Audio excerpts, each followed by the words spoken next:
show. I'm just located at Phare, very beautiful point of Les Sablesd'Olonne, and we currently face to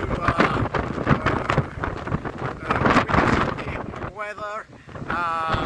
It's around 65 miles per hour regarding the information that I've got at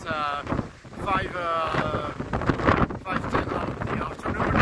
So now I don't stay for long because it's quite dangerous to be here now.